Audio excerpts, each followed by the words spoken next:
बिस्मिल्लाहिर्रहमानिर्रहीम। नाज़रीन, मैं हूं आपका मेज़बान अरसलान तैमूरी क्राइम इन्फो से। नाज़रीन, सारा दिन आप लोग भी जराइम की खबरें, कत्ल व गारत गरी की खबरें और क्राइम की खबरें देख देख के उकता जाते होंगे। तो बहुत सारे लोग कहते हैं कि आपके पास यही खबर होती है, अरसलान भाई को फ़नी खबर भी कभी क्राइम के हवाले से दे दिया करें। तो आज मेरे पास एक फ़नी खबर है क्राइम के हवाले से, पूरी मुकम्मल सुनिएगा।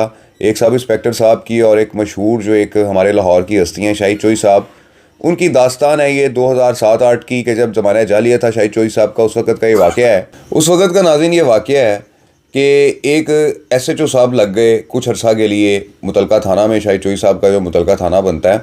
मेरा इस बात सुनाने का मकसद कभी भी किसी भी शख्स की जो है वो हित की इज़्ज़त करना नहीं है, बल्कि ये एक फ़नी खबर के तौर पर एक पुराना एक वाक़या हुआ है, मैं आपको बता रहा हूँ ताकि ये सनद रहे कि ऐसा भी होता रहा है लाहौर के अंदर पुलिस और ऐसे लोगों के दरमियान के, जैसे शाहिद चोई साहब का एक पुराना सिलसिला था। तो मेरा किसी का मकसद नहीं है कि किसी का दिल दुखाया जाए या किसी को टीज़ किया जाए या किसी को जो है वो तकलीफ़ दी जाए। मैं नाम भी नहीं लेना चाहूँगा उन साहब का कि जो सब इंस्पेक्टर थे। तो ये साहब जो है वो चंद दिनों के लिए SHO लग गए उस थाने में कि जो शाहिद चोई साहब का मुतलका थाना था, और इनके जो फुल इंस्पेक्टर थे वहाँ पर, जो SHO थे वहाँ पर, वो उस वक़्त कुछ 4 दिन के लिए छुट्टी के लिए चले गए।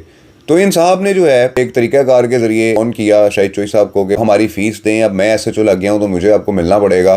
तो शाहिद चोई साहब ने कहा कि ठीक है भाई, आपको मिल लेते हैं। लेकिन शाहिद चोई साहब को पता था इस बात का कि SHO जो है वो 4 दिन की छुट्टी पे गया हुआ है और ये एडिशनल SHO लगे हुए हैं, इनके पास चार्ज आ गया हुआ है, तो ये अब इलाके के अंदर से माल मुकदमा इकट्ठा कर रहे हैं। तो शाहिद चोई साहब गली में खड़े हुए थे तो अचानक से किसी की आवारा फिरती हुई जो है भैंस है ना, वो आ गई वहाँ पर। तो इनके पास जो 2 लड़के खड़े हुए, नाम भी मैं आपको बता देता हूँ, दोनों लड़के भी जिंदा हैं। एक एजाज उर्फ अज्जी था कि जो सांदे का रहने वाला था, दूसरा शाहिद भट्ट था जो गुलशन रावी का रहने वाला है। ये दोनों लड़के शाहिद भाई के पास खड़े हुए थे। इन्होंने इनको कहा कि ये भैंस पकड़ो और जाकर ना थाने में SHO साहब को दे आओ। तो नाज़रीन, इन दोनों ने इस भैंस को पकड़ा, बल्कि कुछ लोग तस्दीक करते हैं कि इनमें जो एजाज और फज्जी था और शाहिद भट्ट था, इनमें से एक भैंस के ऊपर भी बैठा और कानों से पकड़कर उसको भगाता हुआ थाने ले गया और थाने ले जाकर उनको बताया कि जी आपके लिए भैंस तोहफा भेजी। तो शाहिद चोई साहब को उस एडिशनल SHO साहब ने फ़ोन किया कि ये आपने भैंस भेज दी है, इसको मैं कहाँ लेकर जाऊँ।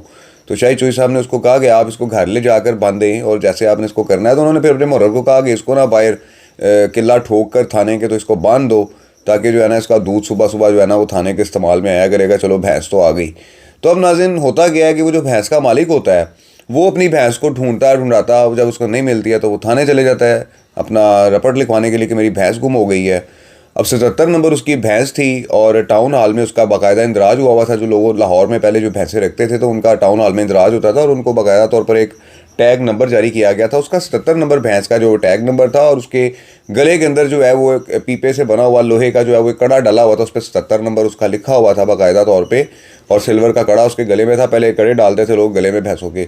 तो उसने अपनी भैंस को जो शनाख्त कर लिया, वो अंदर गया मुहर्र के पास, उसने कहा जी मेरी भैंस है बाहर बंधी हुई। उन्होंने कहा जी आपकी कैसे हो सकती है, ये तो SHO साहब को तोहफे में आई हुई है।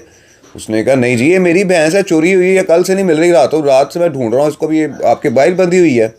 वो SHO साहब को फ़ोन करता है मुहर्र के, सर वो भैंस का मालिक बाहर भैंस लेने के लिए आ गया है। तो फिर वो SHO साहब जो हैं, जो सब इंस्पेक्टर हैं, वो फ़ोन करते हैं शाहिद चौधरी को कि जनाब वो भैंस का मालिक आ गया। तो शाहिद चौधरी साहब ने कहा कि आपने भैंस को थाने में क्यों बांधा हुआ है।